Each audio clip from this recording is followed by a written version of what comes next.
Right, welcome to Container Your Excitement. This is a fantastic session that I'm super excited, as the name implies, to walk you through today. It's an intermediate session, which is kind of in that gap that nobody really knows what it means. There are many of you in this room that have probably lightly touched Tableau before, so don't worry, we'll meet your needs and walk through that. For the people that are slightly on the more advanced side of intermediate, again, we'll get progressively harder, so there'll be content to meet everything. Myself and Samantha will be going through some pretty exciting stuff that has been released in the past year and showing you how you can get the most out of these features. So without further ado, Samantha, if you'd like to introduce yourself. Hi, I'm Samantha Lynn, and I'm a product manager at Tableau Software. I work on the dashboard applications team, which helps you create rich, interactive dashboards that act as analytical applications. I love seeing the impact that visualizations can make, and I'm so excited to empower you to make the dashboards you want to create. What about you, Tom? So as you can tell, I'm not from round these parts. I'm half expecting the subtitles to just be something like, says something exciting in smooth jazz. I'm actually from the Isle of Westeros. It's 7 kingdoms that have been torn by war. Dragons just tearing us apart, it's awful. But I've actually been at Tableau for roughly about 5 years now. I've seen it all. I create dashboards that I'm super excited about. And one of the things that is my personal mission is to make absolutely every single person that I meet slightly better at Tableau. My family hate me, but they have to deal with it. And so all of you in the audience today, you're unfortunately going to get the I'm going to try and make you slightly better treatment. One thing that I know a few of you like to take pictures of slides. If that's the thing that you want to do, by all means, absolutely go ahead. One thing that Samantha and I have done is on this link, you'll find further links to all the content, all the reference material that we cover, so you can actually go back and look at the examples, in most cases, download, access them yourselves. Thank you. You'll also find this link on a few of the other slides, so if you're trying to frantically type it into your phone, don't worry, it will pop up from time to time. The first thing that we want to talk about is the Tableau Community Forum. Now, the Tableau Community Forum is such a rich source of feedback for us, and in fact, some of the very features we're going to talk about today were inspired and started here in the Tableau Community Forums. There's over 90 new ideas submitted to the Tableau Community Forums every single month. So be sure to get out there, and if you have feedback, get your voices heard. So without further ado, let's meet our feature lineup. So these are the features that have been released in the past year or so that we'll be focusing today's topic on. And the first, as the name implies, is show-hide containers. Show-hide containers all of a sudden open up a whole new rich design experience because of that fact that you can literally bring something into the view and then take it away when relevant. There are so many things that you can do with this feature that I think I'm really excited to see what people actually take away from this and apply to your own content. Second up, set and parameter actions. You saw a bit of that on Devs on Stage before, how that's going even further still in the future.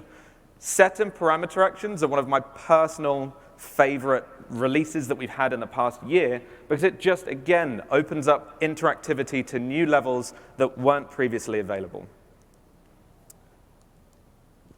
Buttons. I know this is one of Sam's personal favorites, being on the design team, or the dashboard team, sorry. Buttons all of a sudden open up navigations as well as that ability to do show hide. It just makes things more application-like and, again, more exciting. And then we'll also be covering how you can use things like grid lines as well as other features just for kind of pro tips along the way too. And with that, I'm going to take us through our first tip for today. That's creating a menu in Tableau. How many of you in this audience, show of hands, have created a dashboard that looks a little bit like this? It happens, right? I've got news for you. It's not your fault. It's not your fault. Sam, it's not your fault. It might be my fault, but it's not your fault. I want to highlight this. So that dashboard is probably a common approach that everybody takes. But why do we take it? Where did this come about from? And I want to flip that on its head for a second and show you a website you should all be familiar with, which is Amazon. I don't know if you noticed this or not, and you should consider websites when you're actually building dashboards, because most of it is developed for web consumption. When you go to websites such as Amazon, look how many pieces of content that they're trying to draw your eyes to. The most important content, the things that they want you to spend your hard-earned money on, are right there, front and center, and they're actually about 4 different things. There's nothing else there except the giant advert and 3 things that it thinks you should look at, including Tableau for Dummies. Everything else lies behind some type of menu, whether that's a hamburger menu or these drop-down menus at the top.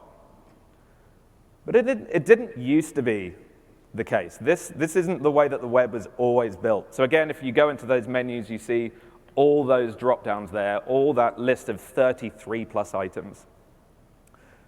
But if we rewind far back enough in website history, Amazon used to look a little bit like this. You see that list there, so sadly double pressed, but if you're building dashboards like that, I've got bad news for you. Unfortunately, those dashboards are so 2005. So how can we get around this? What can we do to bring your dashboards into the future? I'm going to start with our first example of today. Here we have a fairly common, fairly standard KPI dashboard. Right in the middle, you can see we have the 3 KPIs kind of in individual columns, the things that our users are probably interested in understanding. I can change net revenue to direct expenses, or whatever it is that I'm interested in looking at through these parameters up here. But draw your eyes to the left-hand side of the dashboard here on the screen. You'll see that there are different icons here, which are our buttons. If I select a button here, you see that pops up this little option with the different flags here, and that actually is a menu, or sorry, a filter that allows me to go, well, I'm not particularly interested in the United States. I'm more interested in this far prettier flag over here on the left. And by selecting that, that changes the KPIs to be slightly more relevant to me. I can also go in, change this down here, and you'll see I'm using different visual icons to change the options, and then I can close the filters once I'm done. This is show hide containers that's driving this. So how can you apply this to your own dashboards? Oh, sorry, Sam, that's yours. I have that same dashboard that we were looking at before. We've got, sadly, unfortunately, only room for 1 piece of content there on the left, and all the filters that our business users have asked us for on the right. Now, I understand that that's a hard requirement for a lot of you in this room. It needs to provide some level of flexibility in order to meet those customers' needs, that they can select all those different options. That's fine. I think that's absolutely fine. But when it comes to managing the space on your dashboard, when space is limited, you might want to hide them behind a menu. So first things first, menus work with floating containers. So if I take my list of filters and just shift and drag, you'll see that becomes a floating container that I can stylize as I like and resize like so. Once that's in the place that you want it to pop up to, what you can do is within this menu option here, you'll see the second option is Add Show Hide Button. I'll select that there, and I get a button that pops up, and I can move to wherever I see fit. Now, once that button's available, important note, when you're in design mode or when you're developing this, you just have to press Alt-click if this freaks you out because nothing happens. If you're in presentation mode or you've published it, you don't have to do that. But now when I select that, my filters disappear and I have more content, so I might even be able to fit 2 views on this dashboard instead of just the 1 single bar chart, and then I can bring them up on use.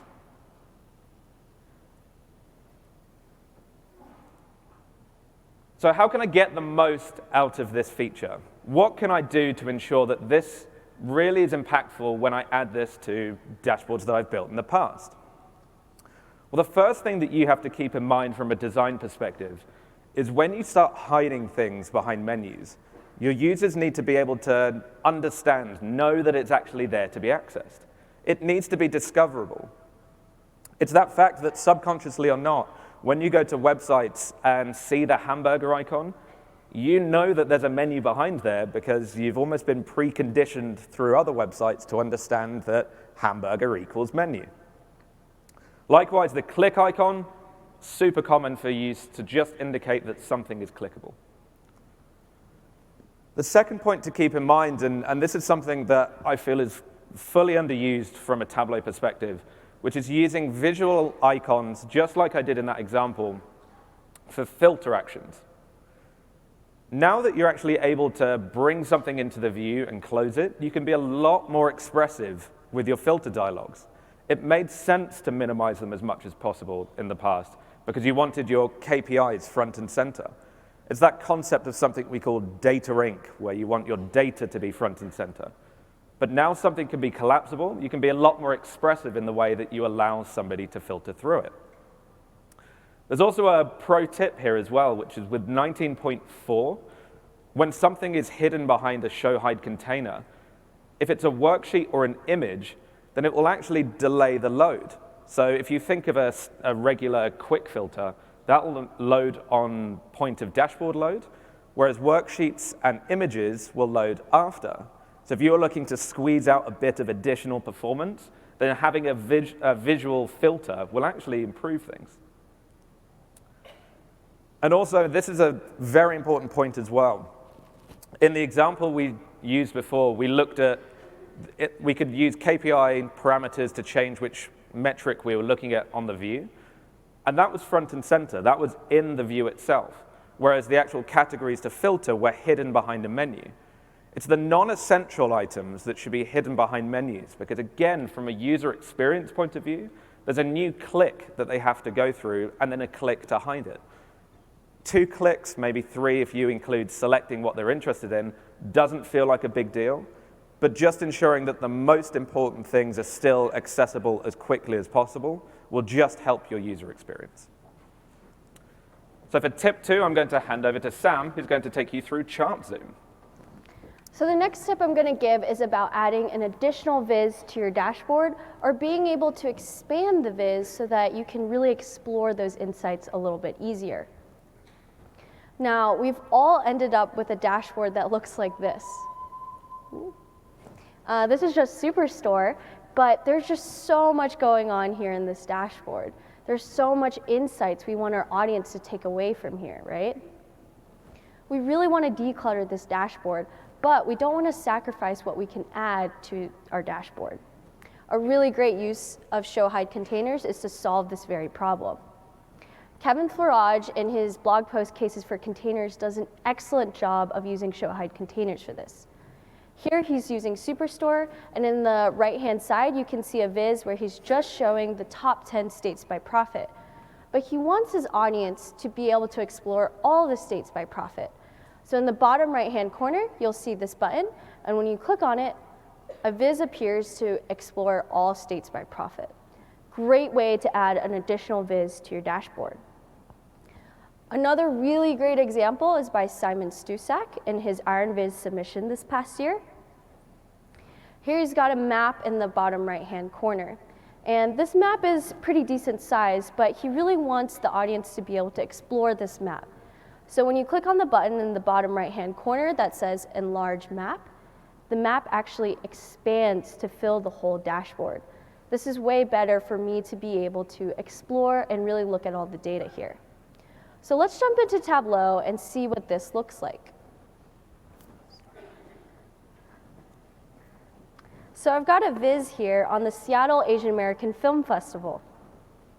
At the bottom here, there are the top 5 films as rated by the audience. But what I want to do, similar to Kevin, is add all of the films that were presented at the Seattle Asian American Film Festival so that everyone can see it. The first thing I'm going to do is drag out a floating container. And you'll notice that I've actually accidentally dragged out a tiled container. And the best quick tip for that is to hit the Shift key, and it switches between tiled and floating. Now I'm just going to resize my container so that it covers the bottom audience top 5 films, because when I want to show all the films, I actually want it to completely cover that. Then I'm going to go to this navigation pane over here, and I'm going to change the background color to white so that when I add my viz, it has a clean white background. I'm going to go back to the dashboard and add my viz.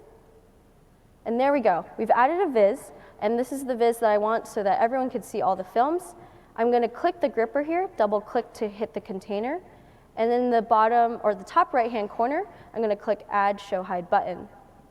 I want to align this button in a very particular place so that I can toggle between seeing the films and all of the films and the top 5 films.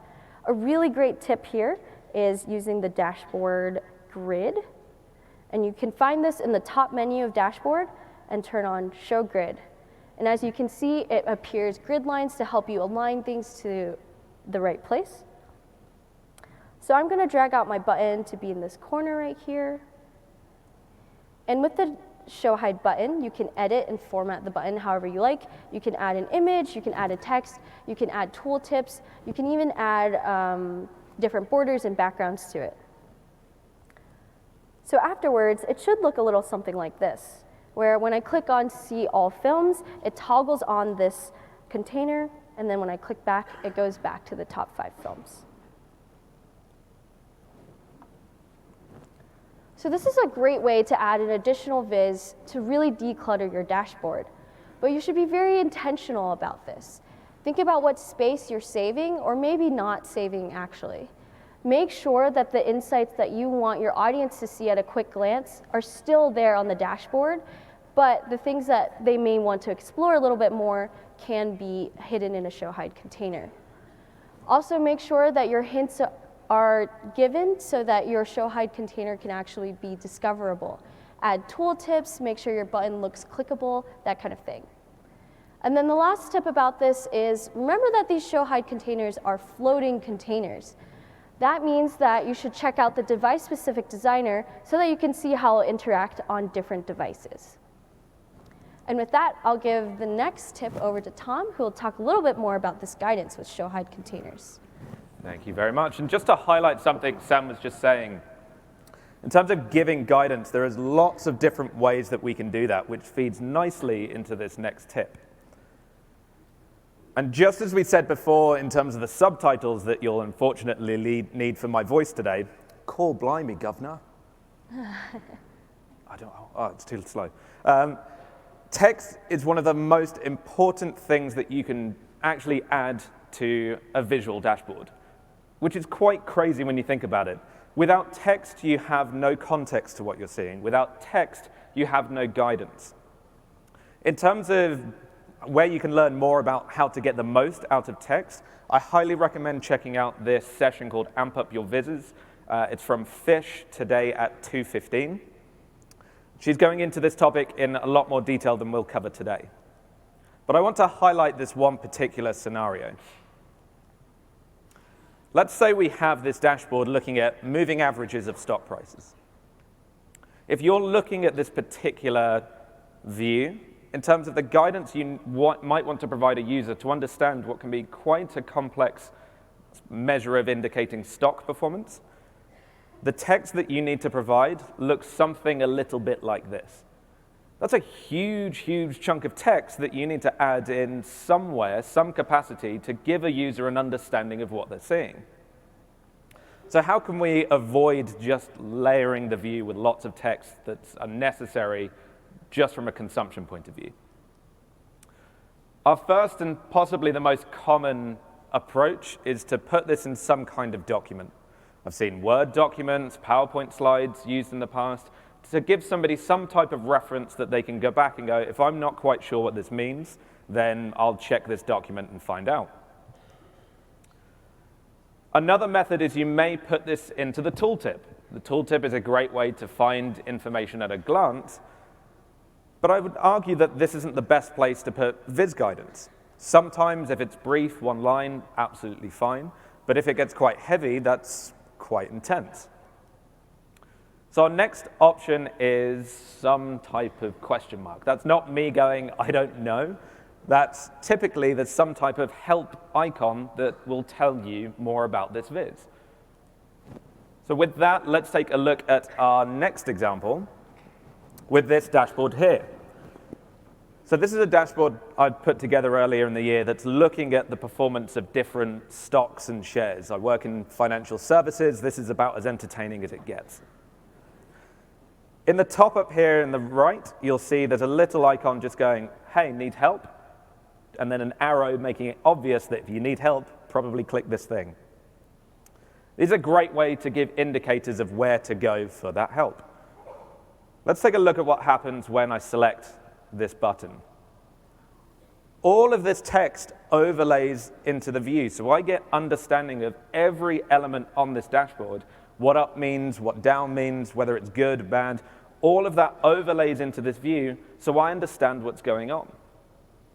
Now, a neat trick in terms of how this is all put together, if I go down to my item hierarchy over here, you'll see that this actually all lies within the same container. So if I just select, oh, wrong one.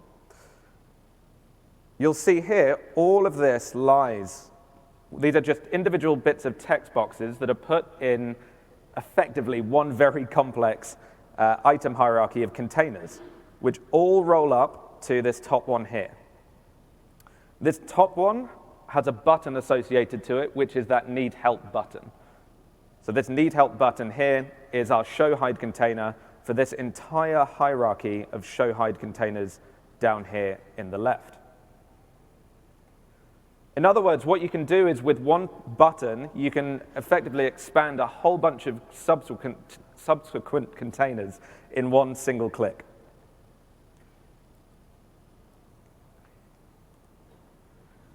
Now, to show you some examples of this from a community perspective where they've put this to very good practice, I want to highlight this from Jeff Plattner. This is looking at Super Bowl history.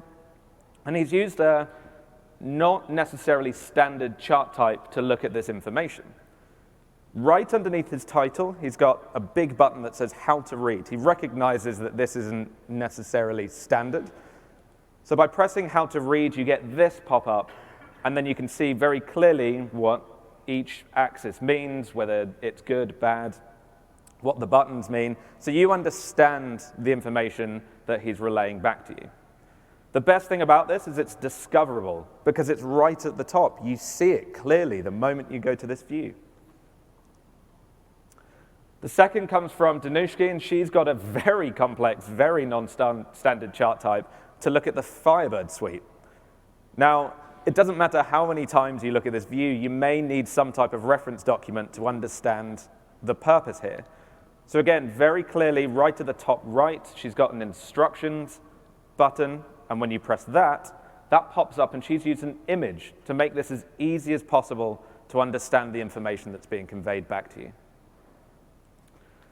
And one more from Hesham, who won, or was one of the winners from IronViz yesterday.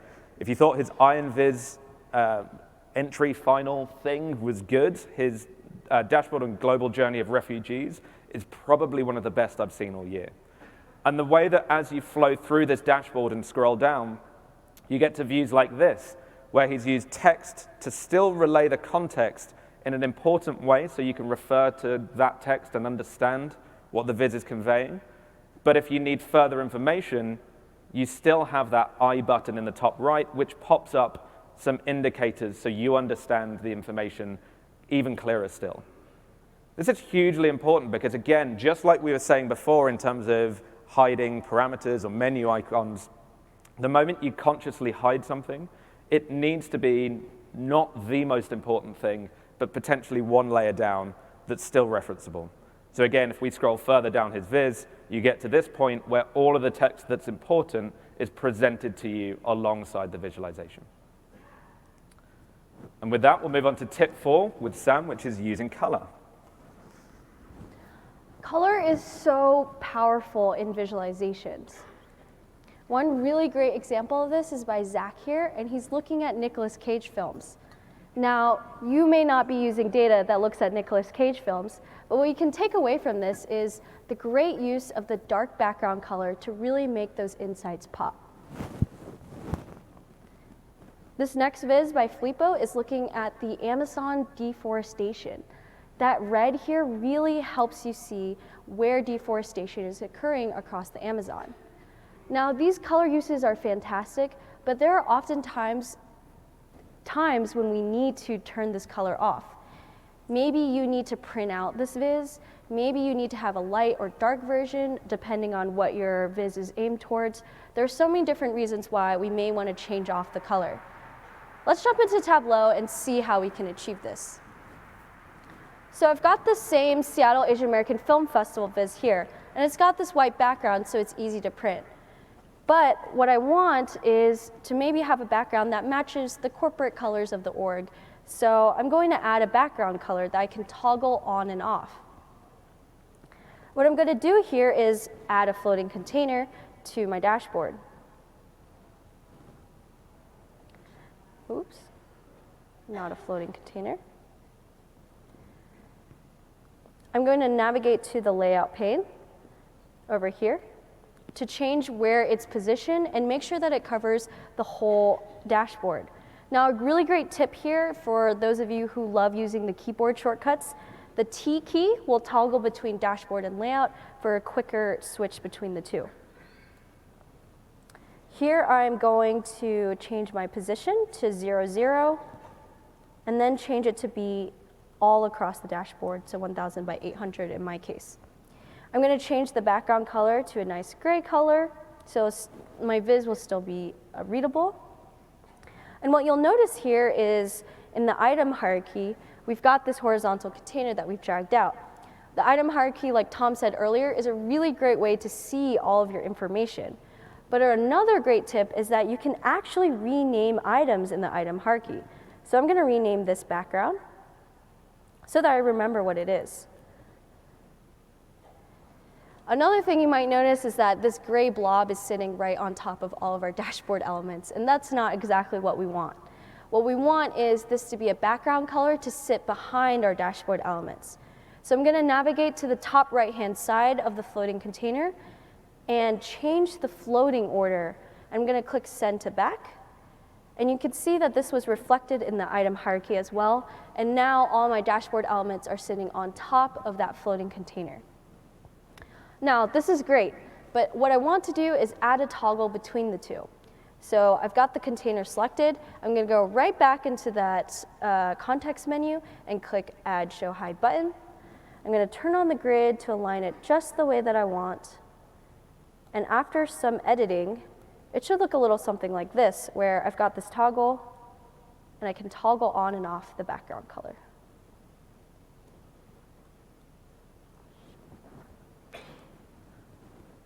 You can take this example a little bit further. Here, Tristan, in his Iron Viz submission, is looking at the Eurovision contest. He's got a toggle in the bottom left-hand side, and what it's doing is it's going to toggle off different insights and use color to really highlight them. So when it's toggled off, he's looking at the countries that won the contest, but when it's toggled on, he's actually exploring the geographic distribution of these points. This is another fantastic use of color. You can achieve this by using the demo that I just showed you along with parameter actions, or you can take the much simpler route and just have two different dashboards and use the navigation buttons to toggle between the two.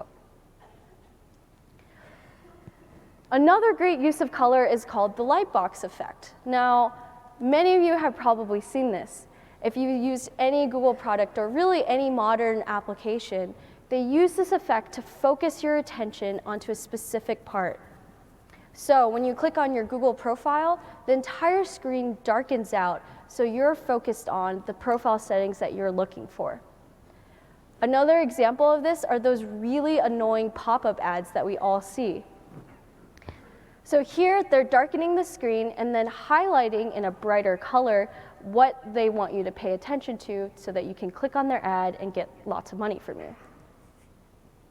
Kevin Foulage does another great job here in that same example.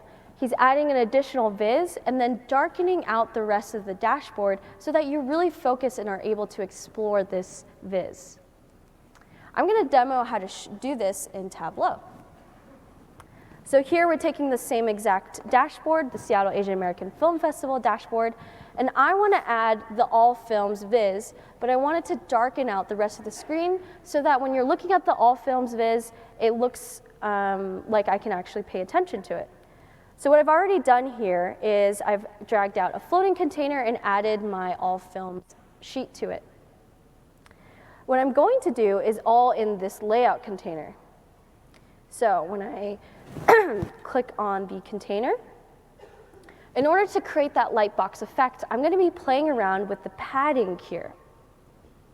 So first thing first, I want my lightbox effect to be on the left and right-hand side.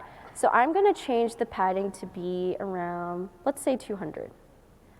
And you'll see right away that the viz now has padding on the two sides, but it's still showing the dashboard that's hiding behind it. What we can do now is change the background color. So now I'm going to select that container again and change it back to a gray. I'm going to change the opacity so that it's clear that it's sitting on top of the dashboard itself. Then I'm going to do the same thing, add a show hide button, and configure it so that I can toggle this effect on and off. And it's going to look a little something like this. Here I just toggled on that same viz, and I'm going to toggle it off. And you can really see the difference here. Now I can really focus on this All Films viz that I want my audience to focus on. So color can be really, really great, but you should be very intentional about how you're using it. Is your audience going to view this in a huge conference room? Are they going to print out this dashboard? Are they going to see it on a mobile device? Think about that when you're using color, especially as you're thinking about changing background colors or lightbox effects. With lightbox effects especially, think about sizing. Remember that for the true lightbox effect, you want it to cover your entire dashboard, but think about how this might affect different devices that you're trying to show it on. And then finally, make sure that there's an actual purpose to your color. Be intentional. Make sure that it's still readable, that there are insights that you're showing, and hopefully create something like that great Nicolas Cage viz that really lets those insights shine. And now I'm going to pass it on to Tom to look at parameter actions as buttons. Sam, you're going to be heartbroken when you watch this back and realize you missed out the U in color. Oof. Right, parameter actions as buttons. As I've said, parameter actions and set actions have been probably the most important release I've seen from a feature perspective in the past year. And now I'm going to show you why. So firstly, this new action type involves a whole new mechanism when it comes to querying and interacting with Tableau. If you think of a typical filter action method, what's actually happening is you do something in Tableau, click, viz, click, filter, do something, and that's going Tableau, database, which could be Excel, it could be Hyper, it could be SQL, it could be whatever. You're sending a query to that database and getting a result back, which comes to Tableau and is visualized. You're going step database, data source, back to Tableau. Parameter actions introduce a new interactive method, which is you've already got your viz there. You press click, you select. That goes and populates a static holder, which then can influence a whole bunch of calculations or viz rendering or anything else in the view from that static placeholder. You can almost take this one step further, which is that parameter and the sheets that you've built to select what should then populate that static entry could come from a referenceable Excel file. I'll show an example of this in a second. That then goes and populates the parameter, which then goes and influences your entire dashboard itself. It's really exciting in the way that this opens up new potential types of interactivity and application-like builds within your dashboards. Again, if you're interested in this topic, One of my favorite sessions on this is when sets rock, when parameters roll. Unfortunately, it was earlier in the conference, but don't worry, all of these sessions, including this one, will be available on YouTube afterwards, so you can watch that back. And with that, we'll jump into our demo on this action type. So first things first, back to this dashboard here. I'm just going to make that full screen so we can see what's going on. You'll notice in the top left, as well as the top right, there are multiple different buttons that I can select. Actually, interestingly, for example, this one up here in the top right lets me change the dashboard that's in the view. So I can swap between a candlestick or a basic line chart with volumes overlaid as well. These are actually sheets which drive a parameter action. Same with this up here. So I can go from RSI to moving average, change bought to sold, and then change our date range from 20 to 15. Again, these are sheets which look like buttons that are then driving this interactivity in this view. I can then select something like eBay, for example, and try and find out what happened with eBay and why it's telling me to sell or it's oversold here. Interestingly, this entire dashboard, again available to download on Tableau Public, doesn't use a single filter action. Everything that it does uses some parameter action which influences a calculation. So how can you do the same thing? Let's go to our trusty Superstore example. We have a view here just front and center which is looking at, right now, subcategories by profit, and we've colored it in red. Why not? You can see up here I've got sheets which actually don't do anything right now, which let me change the color, but also change the measure that's driving this too. If I go into this sheet, and this is what I was trying to refer to in my slide before, this is a separate data source because parameters work across data sources, all of them. It's related to a sheet, a workbook itself. And in here, this is connected to an Excel file which has basically 2 columns and a calculation in it, which are the things that I want my users to select as buttons. This can be as complex as you need it to, but for the example here, I just have 4 in each column. Let's jump back to this sheet. Now you can see here, all I've done is drag our primary color field onto color, and now we have our little menu that we're going to use later. Same with metric. All I've done is I put metric onto column, metric onto text, and there's a little trick here that I'd like to show, which is when you're selecting things on buttons, it's important to give that user some type of feedback so that they understand what they've actually selected. You can do that when you're building buttons with sheets by just using a simple if the metric is equal to the parameter that we've populated, then true, and then you can use 2 different colors to make the one that you've selected pop out.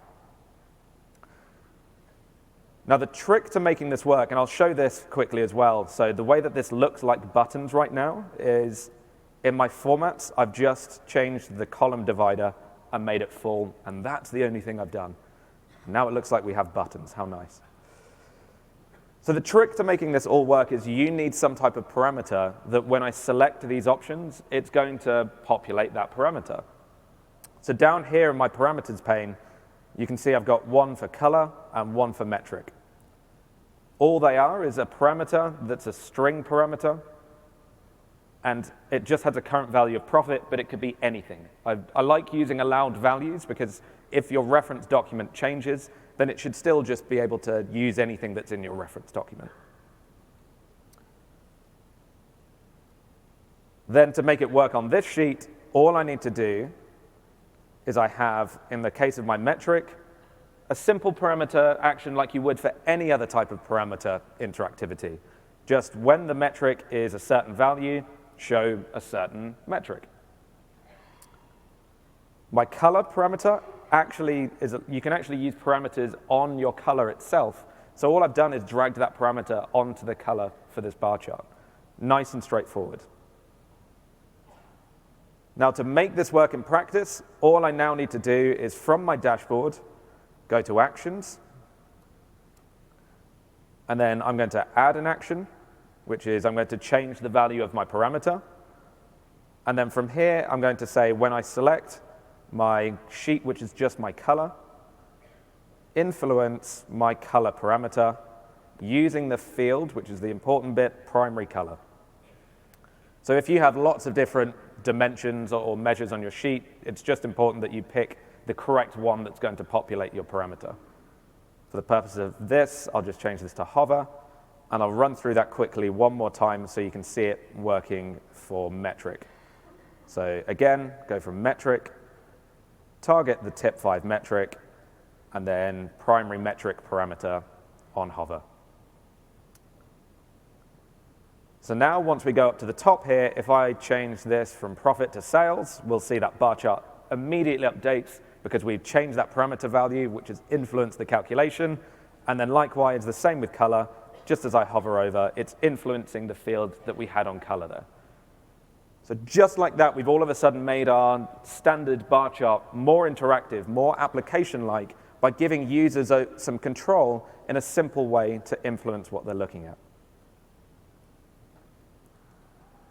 Again, great cases of this in the community. George here did a fantastic job in this view, looking at highest paying companies in every state. What he's done at the top is allowed you to say, okay, I want to focus in on a specific industry.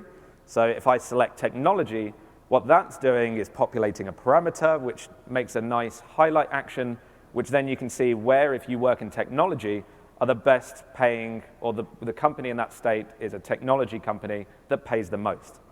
As we're here in Nevada, this company apparently pays incredibly well. So don't worry, I've already put my CV in. It's already there. You can't beat me. One thing I do want to re-highlight is this from Daniel Caroli. He was part of our iEnvision Europe. We have one too. It's just slightly smaller.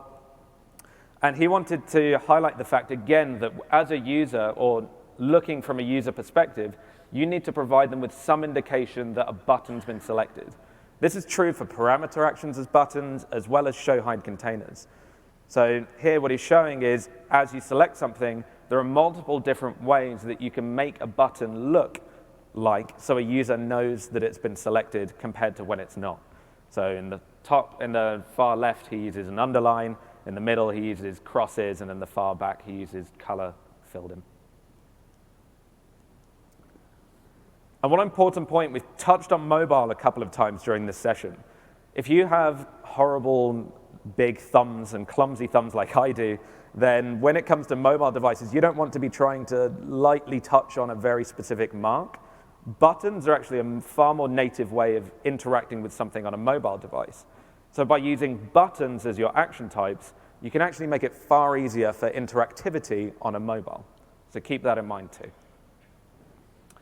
And with that, I'll pass on to Sam for tip number 6, dismissible dialogues. So the next tip I'm going to talk about is dismissible dialogues, which are a really great help in terms of acting like a modern application.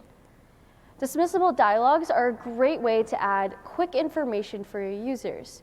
For example, take a look at this awesome viz by Sarah Bartlett. Here she's giving a warning message saying that her dashboard has explicit language. The audience has to click into the message in order to engage with the dashboard itself. This is a great way to ensure that they're actually going to read this because they have to click into it. Another great example from the community is that sometimes we want to showcase that our dashboard is still in progress. So here there's a disclaimer that the dashboard is still being worked on, and we can create this in a way that the audience has to click into this message in order to actually engage with the dashboard. Let's jump into Tableau and see how we can achieve this.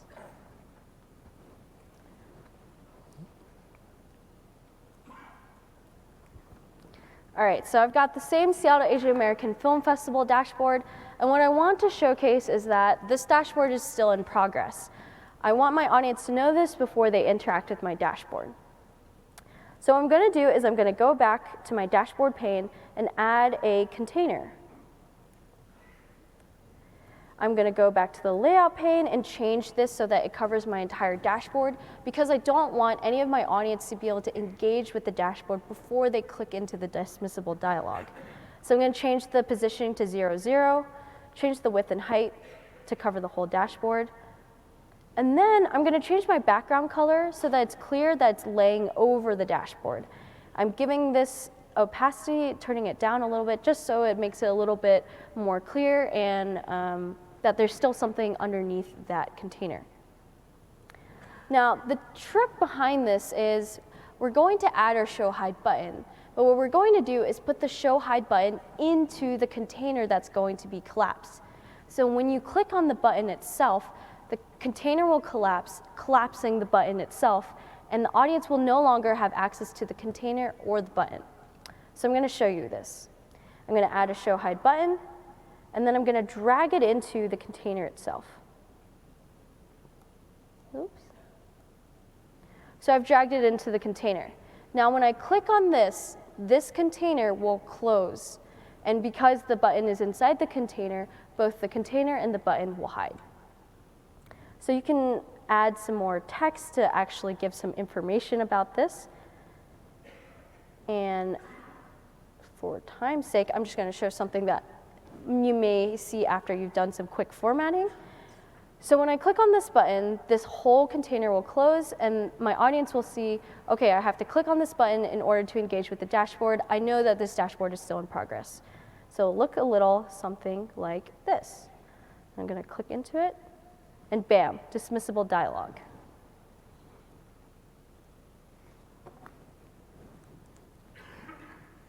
So this is a really great tip if you need to give some kind of quick information to your audience.